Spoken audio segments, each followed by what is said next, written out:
বন্ধুরা ১৯৬টি পদে border guard Bangladesh বিজিবিতে কিন্তু অসামরিক পদে কিন্তু নতুন সার্কুলার প্রকাশিত হয়েছে। এখানে আপনারা কিন্তু বাংলাদেশের সকল জেলাতেই কিন্তু জেএসসি বা অষ্টম এসএসসি এইচএসসি পাশ করলে কিন্তু আপনারা আবেদন করতে পারবেন, নারী পুরুষ উভয় প্রার্থী। সো আজকের ভিডিওতে বিস্তারিত আকারে আলোচনা করব আবেদন করতে কত টাকা জমা দেবেন এবং আবেদন শুরু কবে, শেষ কবে এবং পদের সকল বিস্তারিত থাকছে আজকের ভিডিওতে। সো পুরো ভিডিওটি সম্পূর্ণ আকারে সকলে দেখবেন। আশা করি সকল কিছু চলুন মূল ভিডিওটি আলোচনা করা যাক। তার আগে যে সকল প্রার্থী আমার চ্যানেলে একদম নতুন দর্শক তারা সকলে সাবস্ক্রাইব করে সঙ্গে থাকুন, আর যারা অলরেডি সাবস্ক্রাইব করেছেন তাদেরকে অসংখ্য ধন্যবাদ।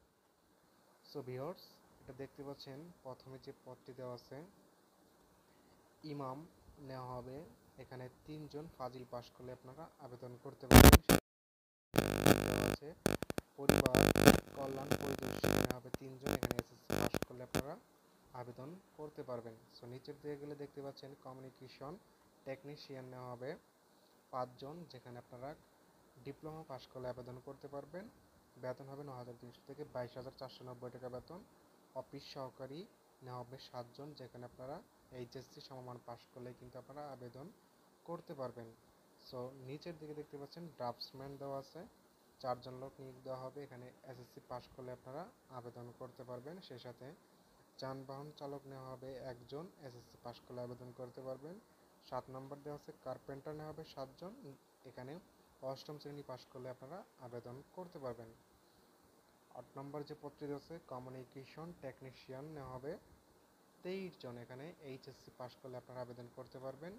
সেই সাথে 9 নম্বর দেওয়া আছে সহকারী ওবিএম ড্রাইভার নেওয়া হবে 9 জন, এসএসসি পাশ করলে আবেদন করতে পারবেন। টেকনিশিয়ান বা ইলেকট্রিশিয়ান নেওয়া হবে 12 জন, যেখানে এসএসসি পাশ করলে আপনারা আবেদন করতে পারবেন। বুট মেকার নেওয়া হবে 3 জন, অষ্টম শ্রেণী পাশ করলে এখানে আপনারা আবেদন করতে পারবেন। লস্কর নেওয়া হবে 2 জন, যেখানে জেএসসি পাশ করলে আবেদন করতে পারবেন।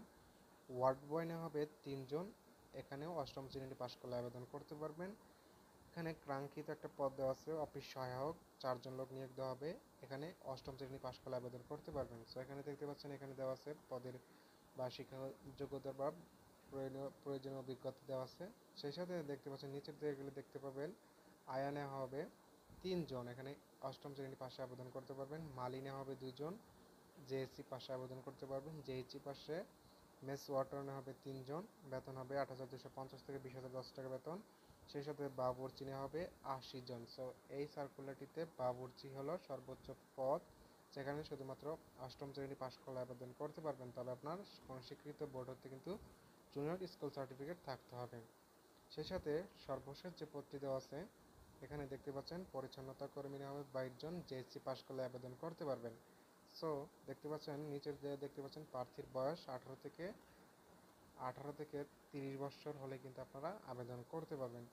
বৈবাহিক অবস্থার ক্ষেত্রে বিবাহিত অবিবাহিত সকল প্রার্থী কিন্তু এখানে আবেদন করতে পারবেন। নিয়োগ পরীক্ষা সাধারণত আবেদনকৃত প্রার্থীকে নিয়োগ পরীক্ষার কেন্দ্র তারিখ রিক্রুটমেন্ট ওয়েবসাইটে গেলে কিন্তু এসএমএস এর মাধ্যমে আপনাদেরকে জানিয়ে দেওয়া হবে মোবাইল ফোনের মাধ্যমে। সব রেজিস্ট্রেশন প্রক্রিয়া চলবে, এখানে দেখতে পাচ্ছেন রেজিস্ট্রেশন প্রক্রিয়া চলবে, আমি মার্ক করে দেখাচ্ছি। 4 আগস্ট 2024 10টা থেকে শুরু হবে এবং 17 আগস্ট 2024 4টা পর্যন্ত কিন্তু অনলাইনের মাধ্যমে আপনারা আবেদন করতে পারবেন। সো এখানে বিজ্ঞপ্তির 1 ও 3 অনুযায়ী আগ্রহী পুরুষ মহিলা প্রার্থীগণ এই ওয়েবসাইটে গেলে কিন্তু আপনারা নির্ধারিত একটা ওয়েবসাইট পাবেন, সেখানে কিন্তু আবেদন করতে পারবেন। সো এখানে আবেদনের সকল প্রক্রিয়া দেওয়া আছে, এখানে প্রতিটি ধাপে আপনারা কিভাবে আবেদন করবেন সেটাও এখানে দেওয়া আছে। সো এখানে দেখতে পাচ্ছেন যোগ্যতা পরীক্ষা, রেজিস্ট্রেশন, আবেদন ফি জমা, সেই সাথে আবেদন ফি এখানে দেখতে পাচ্ছেন গ্রেড অনুযায়ী 100 টাকা এবং গ্রেড অনুযায়ী 200 টাকা কিন্তু পেমেন্ট করতে হবে আপনাকে।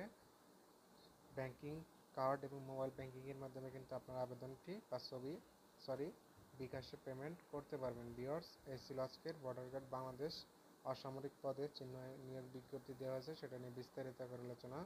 দেখা হবে নতুন কোনো চাকরির ভিডিওতে। সে পর্যন্ত সকলে ভালো থাকুন, সুস্থ থাকুন। আল্লাহ হাফেজ।